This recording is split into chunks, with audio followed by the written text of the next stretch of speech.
il en découle un champ, parle de ANSYS Motion, qui est donc nouveau venu dans l'éventail ANSYS et qui est un outil multicore qui, vous allez le voir, offre de nouvelles possibilités, notamment par la performance en termes de gestion de contact et en termes de temps de calcul.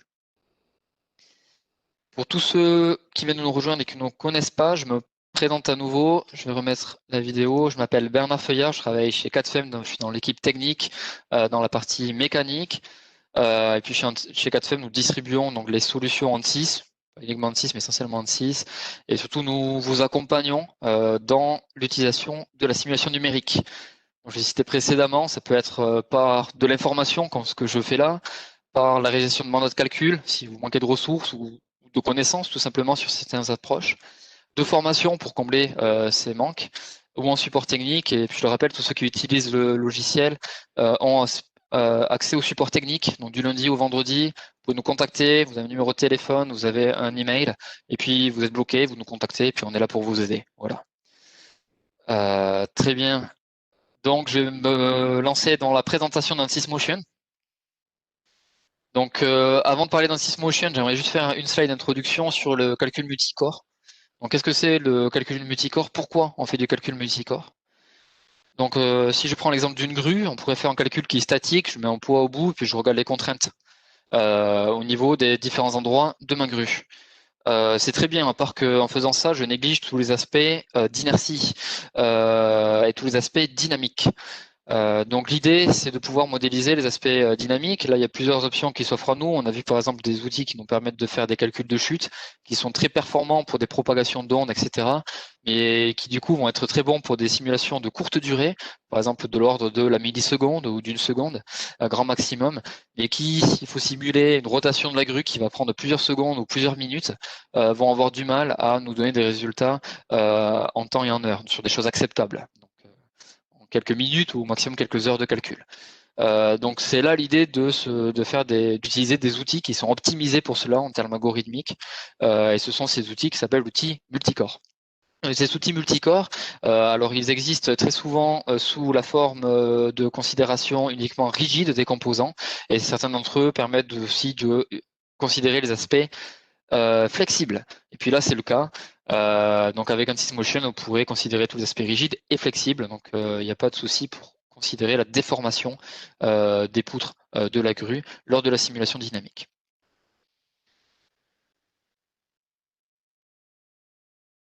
Donc, je fais juste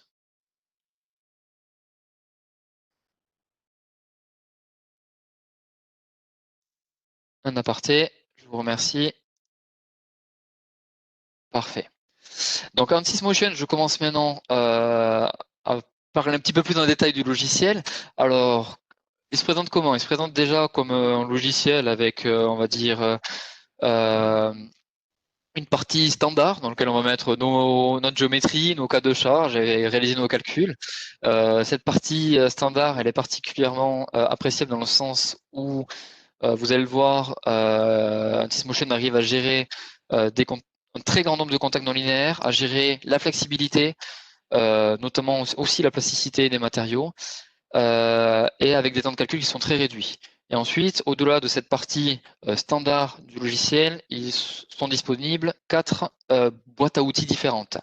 Une boîte à outils pour tout ce qui va être transmission de puissance par, alors ça s'appelle links, donc ici ce sera les courroies, les chaînes, voilà, donc ce sera une boîte à outils qui vous permettra de mettre en place la modélisation de manière plus rapide, mais aussi qui vous permettra d'obtenir des résultats de manière aussi beaucoup plus rapide en termes de temps de calcul.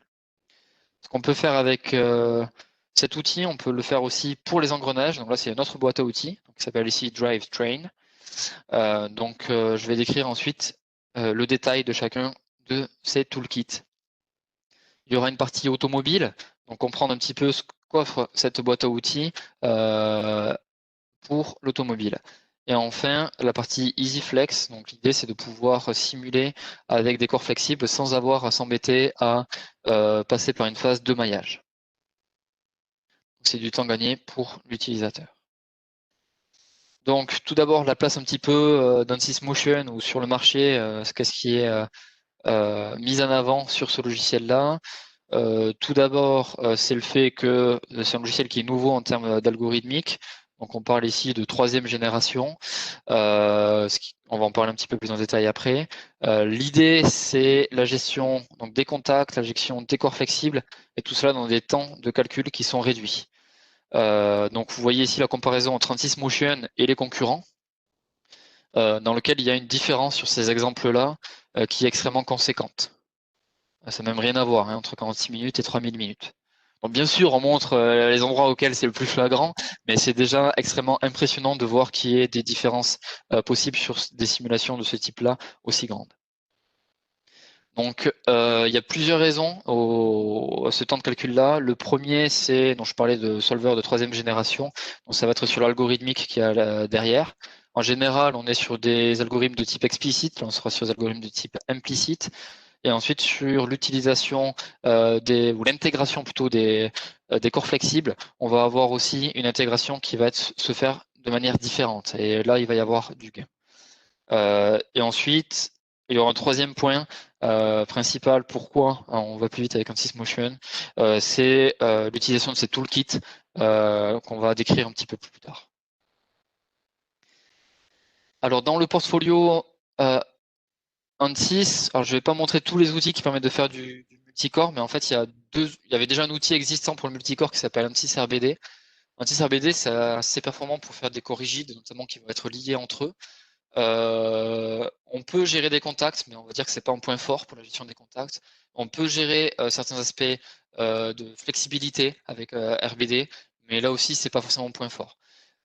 Sous Ansys Motion, l'idée c'était d'avoir quelque chose de beaucoup plus performant. Jusqu'à présent, si on voulait avoir beaucoup de contacts et notamment des contacts entre corps flexibles ou entre corps flexibles et corps rigides, on allait utiliser des solutions explicites de type LSDNA ou Explicit Dynamics, et qui sont des solutions qui sont plutôt faites pour des temps de calcul plus courts. Donc c'est des outils qui sont tout terrain, qui sont extrêmement bien, mais une fois qu'on veut aller sur des temps de calcul qui sont longs, c'est important d'avoir un outil multicore qui soit fait pour cela, et c'est là où vient en fait Ansys Motion. On peut le voir aussi avec la slide suivante, qui est la place d'Ansys Motion. Donc ici, vous voyez le temps de simulation. Est-ce que je simule un crash test qui va durer quelques micros, milli, maximum 1 seconde, ou est-ce que je simule des temps plus longs, de l'ordre de la minute, de l'heure?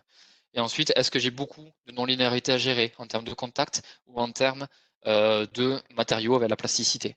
Donc on voit ici que la place d'Ansys Motion, c'est vraiment pour tout ce qui va être temps long, tout en gérant tout ce qu'il faut en termes d'élasticité, plasticité, c'est possible aussi.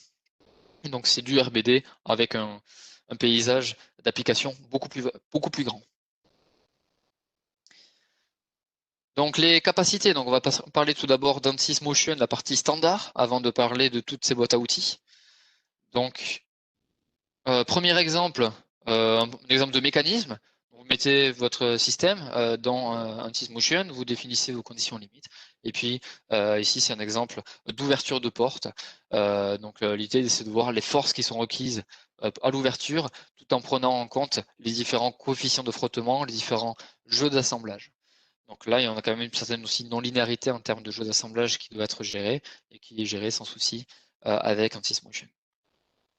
Un autre exemple ici, correspond à l'étude dynamique, mais aussi en prenant en compte les déformations, la partie flexible d'un roulement à billes. Donc l'idée, c'est qu'il y a un roulement à billes auquel on a constaté des problèmes dans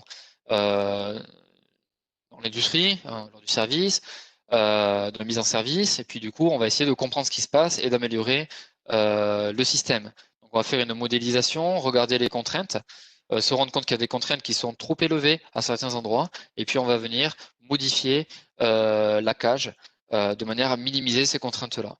Donc, on va faire une étude dynamique sur plusieurs secondes physiques et regarder le comportement dynamique, vibratoire ou sous forme de contrainte et avoir une image complète de notre système de manière à aboutir à quelque chose de fonctionnel.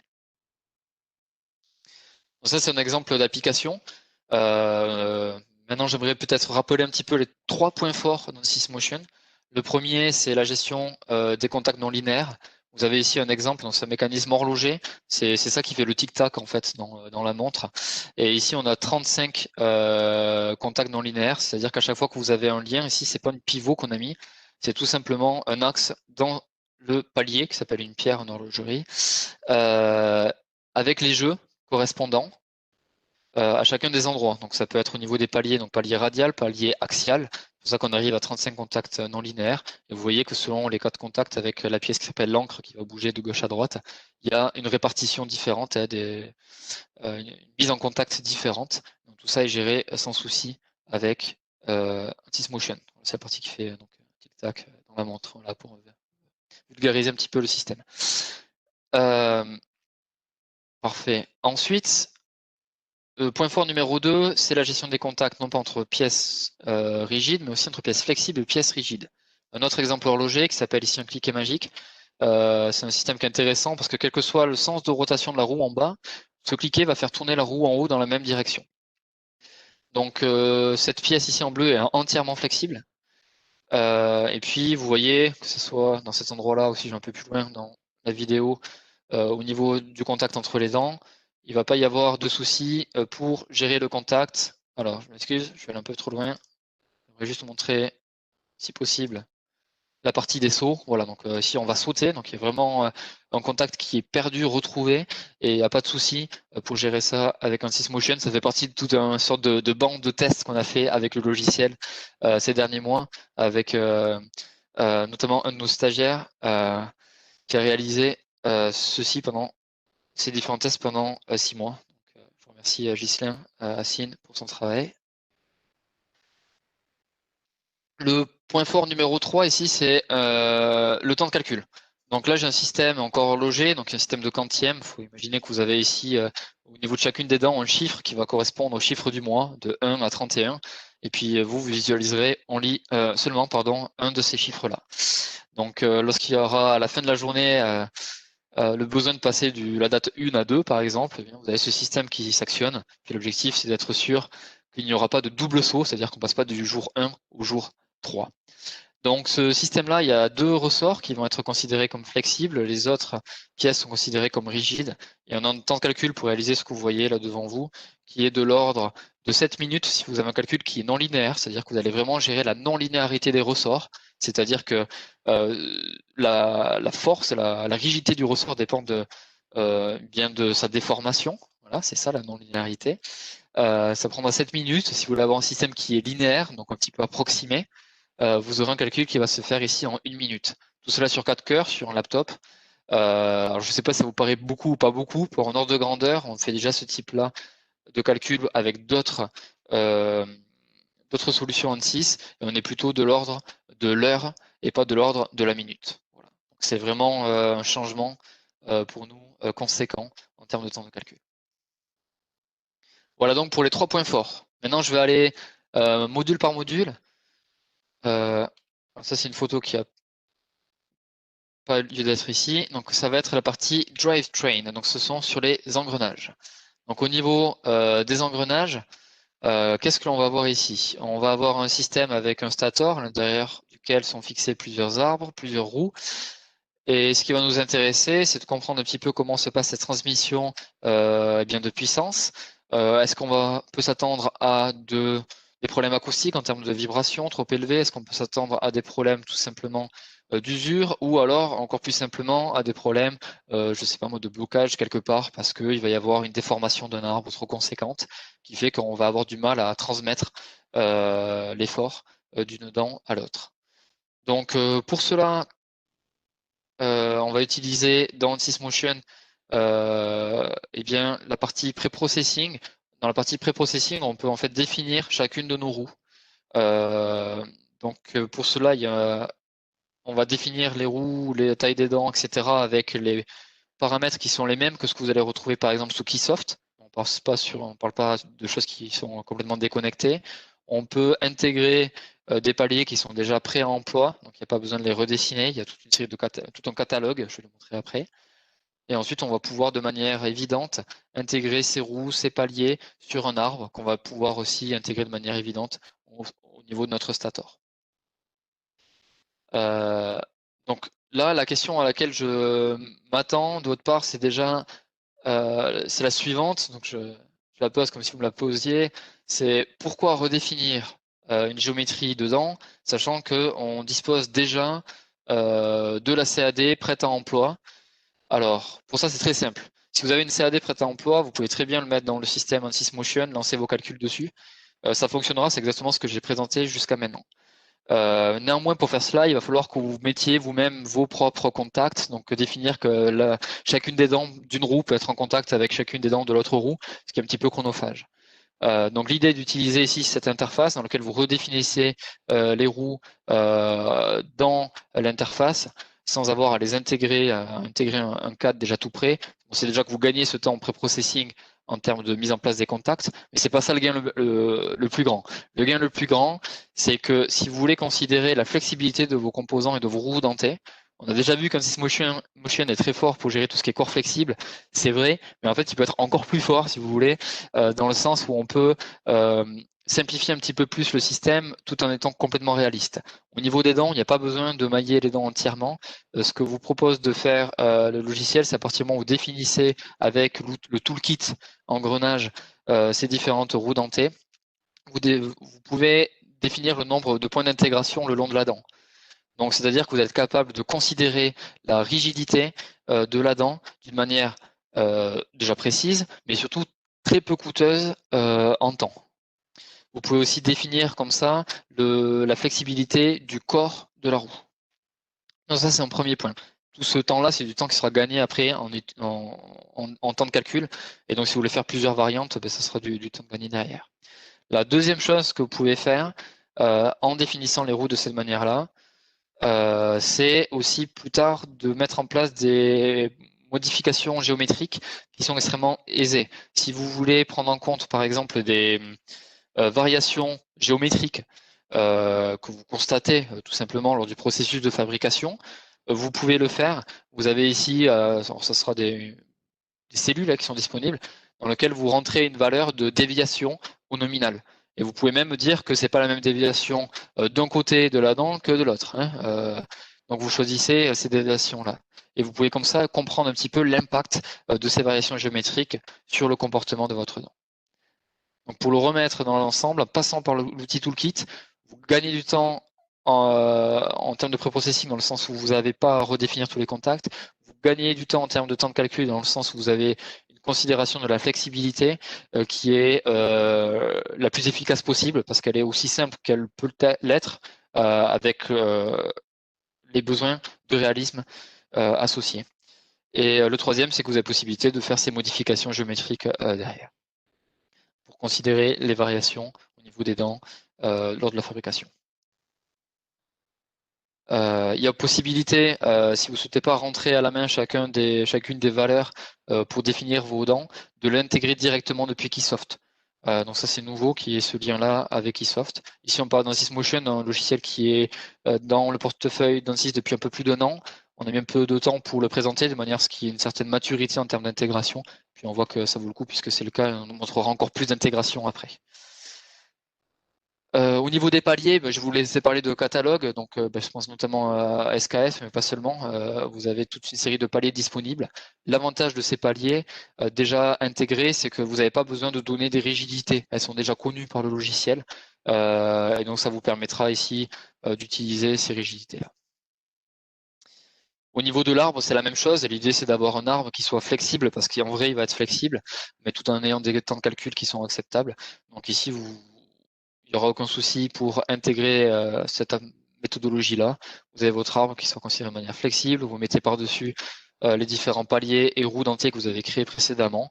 Il n'y aura pas besoin de gérer par vous-même la tâche, c'est fait automatiquement par le logiciel. Et comme output, eh bien voilà, ici on va donner deux exemples. Le premier exemple, c'est celui que j'ai présenté à la séance précédente, dans lequel vous mettez votre système en marche. Vous regardez ici par exemple les accélérations, si c'est un problème vibratoire que vous avez, donc à n'importe quel point, comme si c'était un capteur. Donc vous avez cette vibration-là. Et puis vous en découlez quoi? Vous en découlez les contacts au niveau des dents. Comme tout est flexible, les paliers sont flexibles, les arbres sont flexibles, les dents sont flexibles, eh bien vous avez forcément un cas de figure qui n'est pas comme ce que vous avez sur l'écran sur la CAD. Le contact au niveau des dents va peut-être être déplacé du centre de la dent sur le côté. En général, c'est pas bon sur le côté. Vous allez avoir des pressions qui vont être un peu plus élevées. Vous allez avoir de l'usure qui va se faire plus facilement. C'est toujours bon de viser quelque chose qui va faire sur le centre. Donc pour ça, vous allez pouvoir travailler sur les géométries, sur les rigidités, etc., de manière à avoir quelque chose qui est plus acceptable. Vous allez pouvoir aussi traiter vos signaux avec des transformations de Fourier qui sont possibles dans l'environnement, dans l'interface graphique. Donc ici, vous voyez les différentes sollicitations. Donc on peut en déduire qu'est-ce qui provient du moteur, qu'est-ce qui provient de telle roue, etc. Donc tout ça ici, c'est extrêmement visible. Un autre exemple, c'est ici sur un engrenage dans lequel il va falloir faire un type boîte de vitesse. On va passer, on va bloquer, déplacer une roue. Est-ce que le transfert de couple, le transfert de puissance s'effectue de manière abrupte ou plutôt de manière douce? Donc ça, c'est des choses que l'on va pouvoir mesurer en termes d'accélération, de couple, de force au niveau du système. Et bien sûr, on ressort comme d'habitude le schéma des pressions de contact. Donc la partie ici, engrenage, est terminée.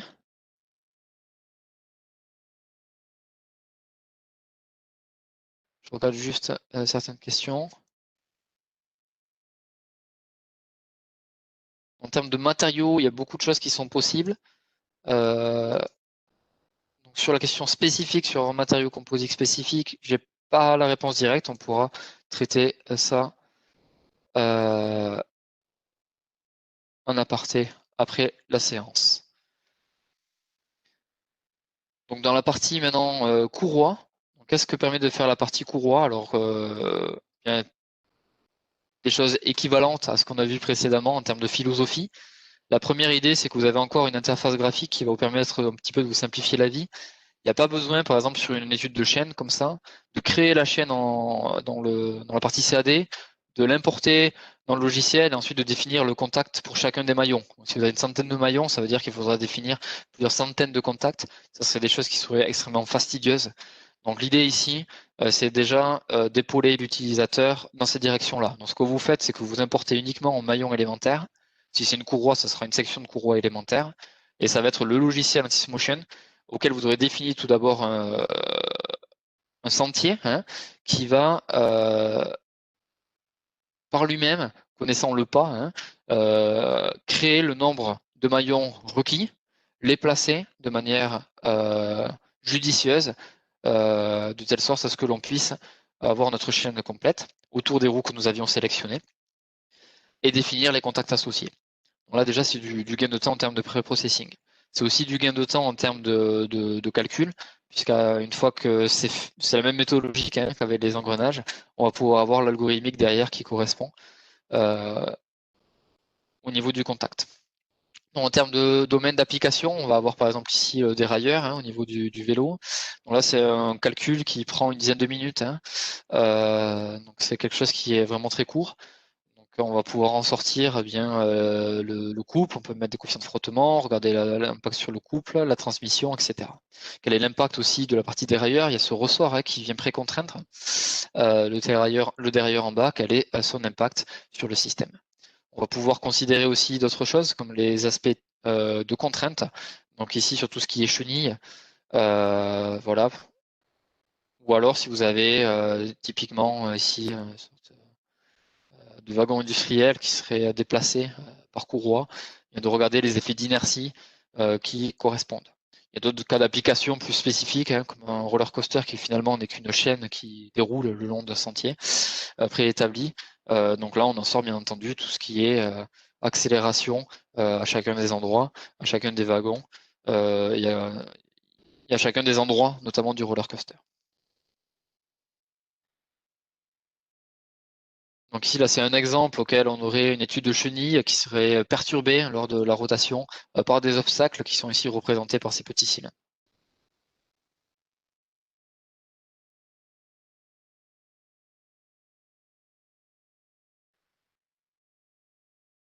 Si on fait un autre exemple, on va étudier l'impact de la prétention, de la précontrainte. Donc, je vais venir tendre ici ma courroie entre les deux axes. Puis, on peut déjà voir l'impact que ceci a sur la transmission de puissance. Regardez à chacun des endroits quelle est l'accélération, la tension de ma courroie. Ici, c'est un autre exemple sur les courroies dans lequel on a aussi intégré les déformations au niveau des axes. Donc, j'avais déjà évoqué précédemment différents types de modélisation qui étaient possibles entre ce qu'on appelait nodal et modal, donc linéaire et non linéaire. Ici, c'était une manière de réévoquer ces points-là.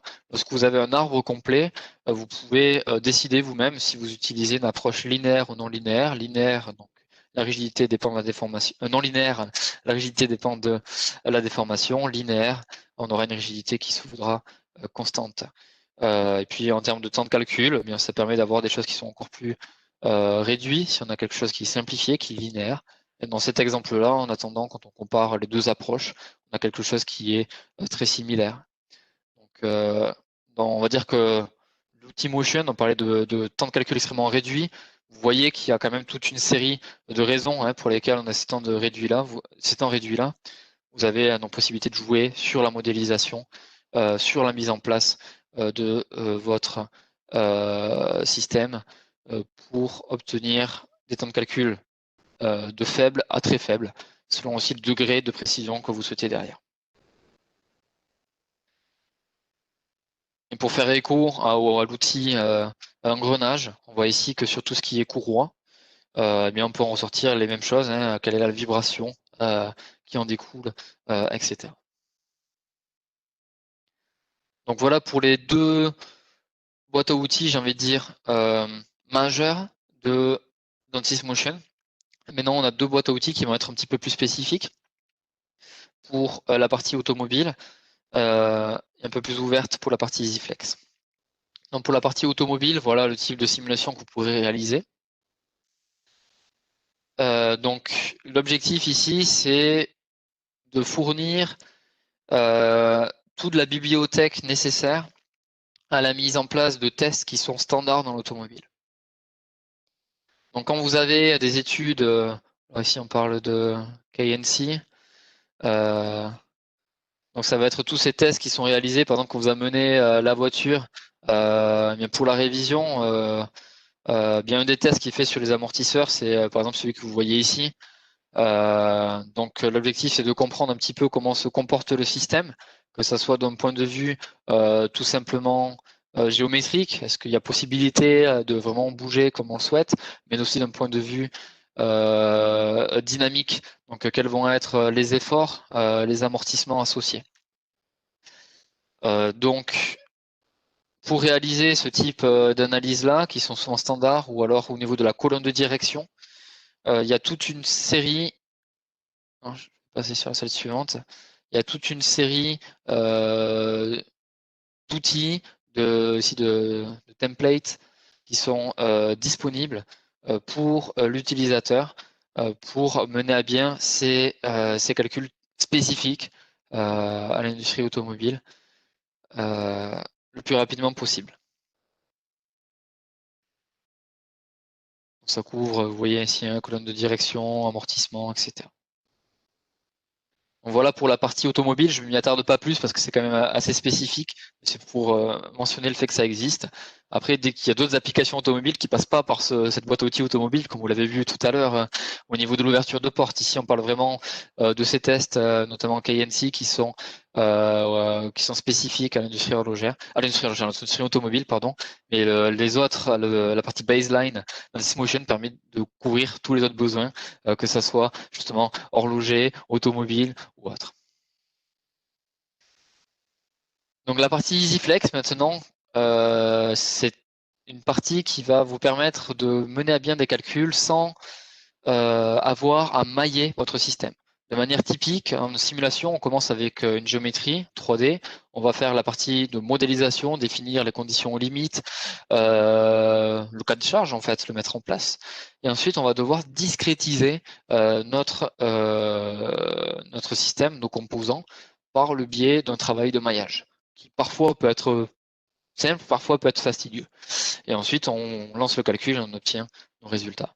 L'idée ici, c'est de travailler à ce qu'on appelle une méthode mesh-free, c'est-à-dire qu'on n'aurait pas à mailler. Il y aura bien sûr une discrétisation qui est faite par le logiciel, mais vous n'avez pas à travailler dessus. Vous pouvez avoir un impact sur le degré de discrétisation, mais vous ne maillez pas vous-même. Donc en termes de cas d'application, donc je vais montrer notamment ici, donc c'est un système vibratoire qui est simulé là, et on va devoir comprendre quelles sont les répartitions du champ de contrainte. Et donc sur ce marteau fonctionnement vibratoire, ici l'utilisateur n'a pas créé du tout de maillage, il a tout simplement créé les conditions de bord, cliquez sur Solve et c'est le logiciel qui s'est occupé de faire la partie discrétisation. C'est cette partie mesh free, vous avez pu le retrouver des choses équivalentes avec Discovery, par exemple si vous avez suivi le webinaire Discovery.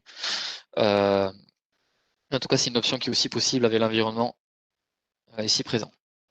Enfin, j'aimerais m'attarder maintenant sur les points d'intégration et de couplage. En termes d'intégration, il y a une intégration standard qui a toujours existé avec ANSYS Motion. C'est tout ce qui va être donc FMI, FMU. Donc, si vous avez besoin de faire des couplages avec des systèmes, je pense notamment à des systèmes hydrauliques, vous allez mettre en place un système hydraulique, donc avec les équations qui vont avec, hein, les vannes, les ouvertures sous tel critère, etc. Donc, vous modélisez ça à l'extérieur. Donc, par exemple, ici, ça a été fait par Simulation X, Simulation X. Et ensuite, vous faites un couplage donc bidirectionnel avec complet avec ANSYS Motion. Et ici, on va pouvoir calculer le déplacement ici de notre pelle au bout et les contraintes au niveau des bras, tout en prenant en compte le fait qu'on n'a pas une pression dans le cylindre qui est complètement constante et tout le temps la même, mais au contraire, elle va évoluer avec les résultats de la partie hydraulique.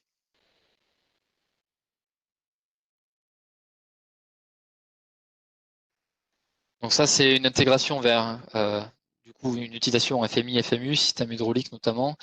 Et ensuite, il y a une intégration dans l'interface Workbench qui a été réalisée et qui a débuté il y a un peu plus d'un an et qui arrive maintenant au niveau vraiment d'être acceptable pour pouvoir réaliser les différents calculs avec ANSYS Motion. Donc, il y a toute une série d'options qui ont été mises en place, notamment avec le toolkit, donc la boîte à outils engrenage, la boîte à outils links, donc courroie. Donc, vous allez pouvoir réaliser ces calculs-là avec la même interface que Mechanical, par exemple. Donc, comme ça, vous vous y retrouvez sans souci. Donc, c'est un terme de facilité hein, pour la mise en place. C'est moins ça peut être moins fastidieux quand on ne connaît pas l'interface graphique d'ANSYS Motion. Ici, c'est un exemple avec ANSYS Motion. Donc, vous avez une boîte comme d'habitude. Hein, donc, vous allez importer votre système. Alors, ça dure plusieurs minutes. On va peut-être pas passer tout le long. Voilà, ça a été fait lors des premières releases hein, de l'intégration. Donc, c'était 2019 R1. Depuis, l'interface graphique a bien sûr un peu changé pour ceux qui ont les dernières versions. Donc, vous mettez en place votre système, vous mettez en place vos conditions limites. Comme si c'était Mechanical, au final, vous ne voyez pas vraiment la différence.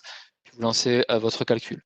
En termes de résultats, on peut en regarder les résultats dans l'interface Mechanical, type Mechanical, mais on aura encore plus de résultats si on le souhaite en allant dans la partie native de ANSYS Workbench qui ressemble donc à ça.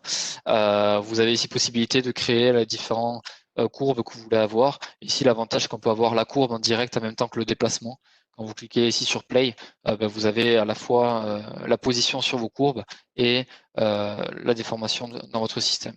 Donc ça a été conservé parce que c'est quelque chose qui est une valeur ajoutée par rapport à ce qui est jusqu'à présent faisable dans l'environnement graphique Mechanical, de type Mechanical.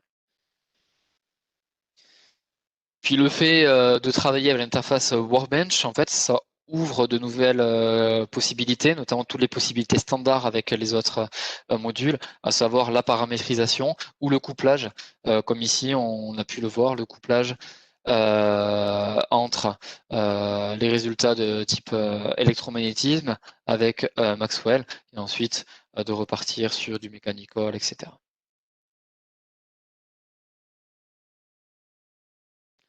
Donc en conclusion, ANSYS-Motion, donc c'est un outil multicore qui vous permet de gérer dans les points forts tout ce qui est contact non linéaire. On peut en gérer beaucoup en même temps et surtout on peut en gérer entre corps flexibles et entre corps flexibles et corps rigides, bien entendu. Et tout ça avec des temps de calcul qui sont extrêmement réduits, de manière à avoir aussi des applications plus spécifiques comme les engrenages ou la transmission par courroie ou chaîne qui se déroule de manière la plus optimale possible. Il y a ces boîtes à outils qui sont disponibles qui vont vous permettre bien de considérer la flexibilité de chacun des composants tout en restant dans des temps de calcul qui sont, alors j'ai même pas envie de dire convenables, mais extrêmement réduits s'ils sont très faibles. Et ainsi, vous allez pouvoir prendre en compte la complexité de votre système. Parce que voilà, pour revenir au point clé, tout se déforme, la vraie vie, les arbres, il y a de la flexibilité au niveau des paliers, et puis c'est important de comprendre comment ces contacts évoluent selon ces flexibilités-là. Ce sont pour les points clés de l'utilisation d'ANSYS-Motion. Pour ceux qui souhaitent déjà se lancer, on a des formations qui sont prévues, vous pouvez avoir une vue d'ensemble ici. Donc en anglais ou en allemand jusqu'à présent. Si vous voulez que ça soit fait dans une autre langue, parce que c'est bloquant pour vous l'anglais ou l'allemand, pas de souci, vous juste posez-nous la question, on essaiera d'organiser ça. Voici quelques vidéos qui ont été réalisées avec ANSYS-Motion. Et puis je vais vous faire parvenir les slides présentés aujourd'hui.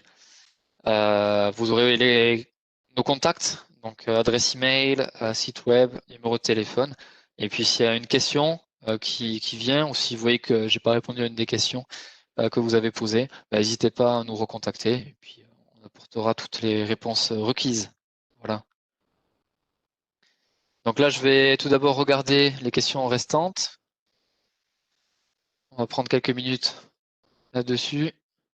Alors, une question, effectivement, j'ai évoqué RBD tout à l'heure, donc ça signifie Rigid Body Dynamics. C'est un module multicore qui est déjà disponible dans le package Mechanical Premium. Pour ceux qui souhaitent faire de calcul multicore qui ont déjà ce package-là, vous pouvez déjà avoir un aperçu de ce que cela permet de faire. Voilà.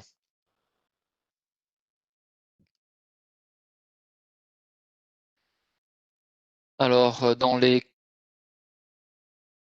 présentation que j'ai faite sur la simulation pour l'horlogerie, dans le cadre de cette séance et de cette présentation de ANSYS-Motion, je tiens à préciser que tout cela a été réalisé avec ANSYS-Motion et donc ce n'est pas un cadre explicite, c'est un cadre implicite. Voilà, l'algorithme est implicite.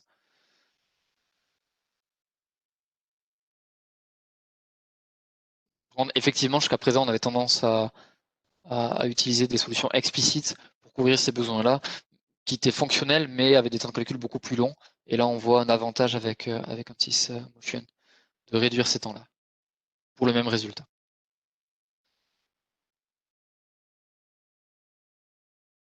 Alors, EasyFlex, la question est sur l'utilisation d'EasyFlex, qu'est-ce que cela peut couvrir? On va couvrir exactement les mêmes besoins que si on fait une simulation qui est sans EasyFlex, avec un maillage que l'on a soit créé directement avec ANSYS-Motion si on travaille sur du standalone ou quelque chose qu'on aurait importé depuis l'environnement Mechanical. Et ça offre les mêmes possibilités. J'ai évoqué à plusieurs reprises aussi le fait que l'on peut faire du calcul linéaire ou non linéaire. Donc le mot-clé c'était nodal ou modal sur les approches. EasyFlex permet de couvrir et les approches linéaires et les approches non linéaires. Au niveau des super éléments, oui, on peut mettre en place effectivement les super éléments. Donc en fait, quand je parlais d'approche nodale ou modale, dans la partie modale, le mot-clé, c'est effectivement super élément. J'aurais pu le dire, ouais. Donc méthode de Greg Brumpton est une des méthodes standards pour les super éléments qui est utilisée là pour ces cas d'application. Donc l'idée ici, c'est qu'en fait, on va prendre, pour ceux à qui ça parle pas, de manière à avoir des temps de calcul extrêmement réduits, en fait, on maille notre pièce flexible. Pour le process, on maille notre pièce flexible, on va générer le calcul modal, donc fréquence propre, mode propre associé, Et ensuite, notre calcul se fera par combinaison linéaire de ces modes propres. Donc ça paraît peut-être compliqué à mettre en place, ça l'est pas du tout. Une fois qu'on a le maillage, il suffit juste de cliquer sur générer la partie, donc l'aspect modal de ma structure, et ensuite de cliquer en dessous, lire le fichier de sortie modale. Et dans ce cas-là, notre structure sera considérée comme du coup une combinaison linéaire de modes propres. Et donc qu'on appelle un super élément. Et ce super élément-là, on va l'utiliser pour le calcul et on peut effectivement obtenir tous les résultats que l'on souhaite par extraction en termes de contraintes ou de déformation sur cet élément-là à l'issue du calcul.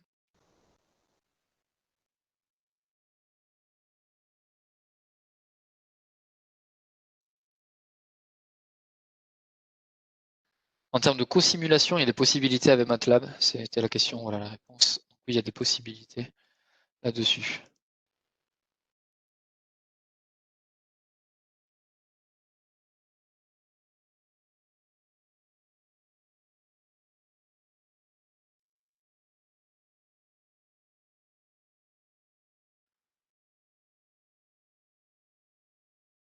Sur la question sur le maillage, donc je vois c'est une question qui revient.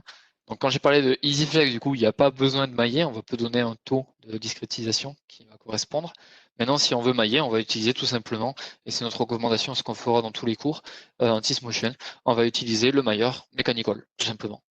Il n'y a rien de compliqué là-dessus, il ne faut pas imaginer que c'est forcément découplé ou autre. On va utiliser le mailleur Mechanical pour mailler, pour utiliser un Motion.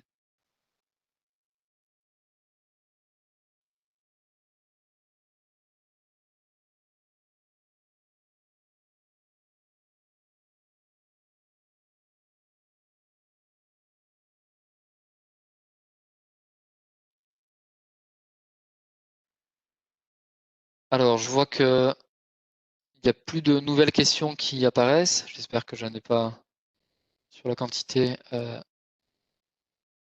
loupé des questions qui vous tiendraient à cœur et que je n'aurais pas répondu. Dans ce cas-là, n'hésitez pas à nous les reposer et à revenir vers nous. Je mets juste en dessous nos contacts. Vous l'aurez aussi dans le PDF que vous recevrez.